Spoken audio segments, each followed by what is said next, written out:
That is right, Reema, Prashant. Good morning to both of you. Let's invite our first guest, Ajay Srivastav, Chief Executive Officer at Dimensions Consulting, joins in now. Hi, Ajay. So the news was pretty much known that there would be a hike, 50 basis points it is. But anything that has stood out for you or, anything that sort of was unexpected? What's your first take? Good morning. The beauty, more I see this RBI governor, the more I love him. He's reassuring to the point that he turned the economics upside down. We were taught that the antidote to inflation was lower growth. Now, what we heard today, and I think it was strange to say, inflation, we are taking it up by 1% higher, but the growth target remains the same. I don't know it works this way. I'm not an economist, but whatever little I've studied textbook, I don't think it works that way, right? Does it? Perhaps it does in the new world that it works. So I think, there is he's catching up on the rate increases. He doesn't want to spook the markets or the government by saying the growth rate will drop, which is quite strange. But for the stock market, I think two things have emerged very clearly. That banks will have a little better time for two reasons. One, thanks to inflation, the amount of borrowing they will do, corporates will do, will obviously increase, if nothing for volume, to account for the price increase. So therefore, they make higher margins. And the second most important thing is, if you've noticed it, the trajectory of long-term fixed deposit rate has not gone up in line with the rate increases. Short-term has, long-term has not. So to that extent, what the banks are reaping in a real windfall in the current scenario, loans are being repriced, long-term FDs are stuck in the old range, even the new FDs at long-term periods are not in the pink. So it's become again a golden period for the banks. Last time when inflation went up, the same thing happened. So apart from banks, I'm wondering as to how a rate increase would help keep the growth rate same. So, so that extent, I keep my fingers crossed. But I think for banks, a golden period again. Banks, golden. I mean, on a lighter note, Ajay, the worry is that we are throwing out the new economics textbook and going back to the old one, the QE-less textbook, right? That's the. I did say that, Prashant. I did say that I unfortunately read a very old textbook which said antidote to inflation is lower growth. Markets like the new one, not the old one. But that's what. That's the reality. Ajay, so from in terms of assessing prospects for the market from here out, what would you say? More downside than upside? I would think that every rally from now onward till this festive season should be sold into. I think I would still stick to commodities as the play. Consumer durable as a sector, I would be selling into if there is a rally or if I'm holding those stocks, if at all. Same way I would do consumer stocks. I would be a buyer perhaps of a commercial vehicle in spite of the rate increase, because I think the freight cost pass-through increase has been pretty good in the market. And to that extent, the abilities of the people to truck operators or the infrastructure operators is pretty high at this point of time. So that demand should be good. So that segment of the population, which kind of feeds into the infrastructure sector, would perhaps remain robust. Rest, I think the discretionary consumer sector, I think will have a serious problem.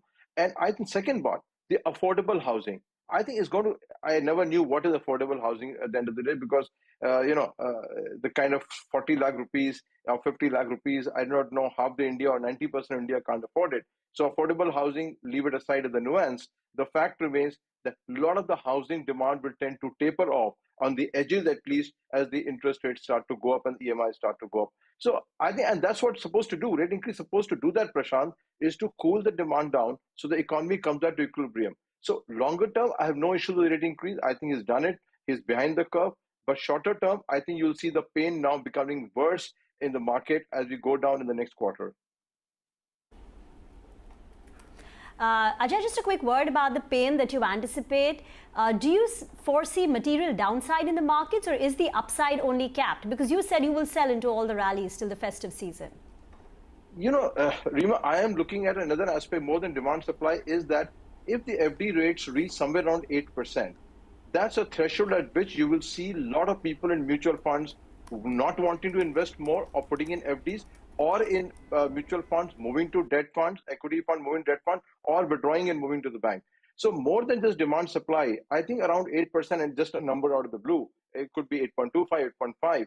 I think you'll see substantial movement of funds from equity to debt or equity to fixed deposit. If you remember last cycle, at the peak, people who put in the money in the debt funds reaped absolute fantastic returns when the rates came down. People are watching it to see it's going to repeat itself. And therefore, you will see it's not about demand anymore. It's about the robustness of local equity demand will be put to test if the repo rate goes to 6.5, FD rate goes to 8%.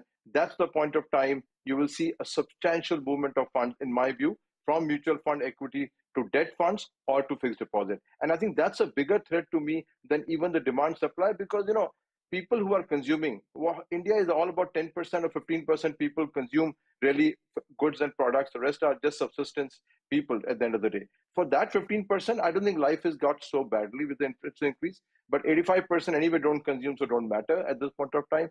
Therefore, demand supply by interest rate, I think, will fall on the margin. The shift is going to be the biggest factor for at least the equity investment in India and the share prices. Any thoughts on sort of metals specifically? I mean, which is a more global kind of sector, and also a word on oil-related plays, which have seen a very large move recently. I mean, standalone refiners and other company producers as well. Prashant, unfortunately in India, you agree with me or not, I know, but the fact is that we don't have too many choices. Overseas in oil, you could have bought an Exxon, you could have bought an Aramco, you could have bought 6 companies who played the whole cycle of oil increases, windfall profit, dividend. Unfortunately, in India, you have single play ONGC, which hasn't done any wonders to your portfolio at this point of time. PSU not doing well, not increasing production, all kind of stuff goes around. So I think in India, the oil play has been very muted. In fact, it has been on the downside because all your marketing companies' share price fell. So, unfortunately, in the Indian miasma, we are not able to play the oil game at all. Our only game in town for oil is if the price goes down, the rest of the market goes up. Pure oil play, I don't think is a great. Yeah, one of the refiners you can buy, but doesn't make the market. You're not really linked to serious prices, because even in ONGC, it's the government who controls how much subsidy will go to the oil marketing companies. Tomorrow they put a fiat saying that ONGC will sell at this price only. The oil may go to 130. There's nothing the investor can do. So I'm not sure oil is a play at this point of time in India, and the refiner it's a marginal play, nothing substantial for a portfolio. Plus PSU, I think you are dealing with your own risk. Absolutely. Just look at the Reliance chart, the day so far on Reliance. I think that is perhaps one reason why we've seen a sharp come down.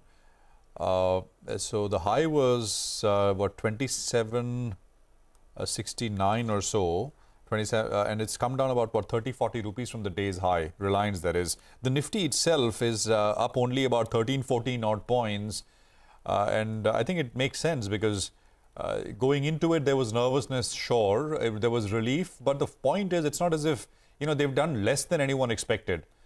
They've done 50 basis points, and I was looking at the range of outcomes in terms of expectations. There were 41 41 economists who put out numbers. Only 17 said, out of 41, 17 said 50 basis points. There were people saying 25, some were saying 40, one even said 75. So, the range of outcomes is pretty wide, but the fact is 50 is not is not a dovish surprise or anything. So the market to kind of rejoice perhaps was a bit too much. You would agree with that assessment, Ajay?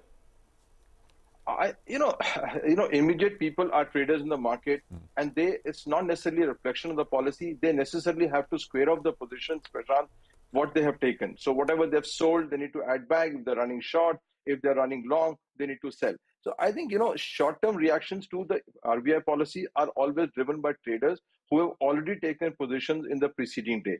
Investor response will come a lot later, but your summary is absolutely correct that, the market has got what it expected.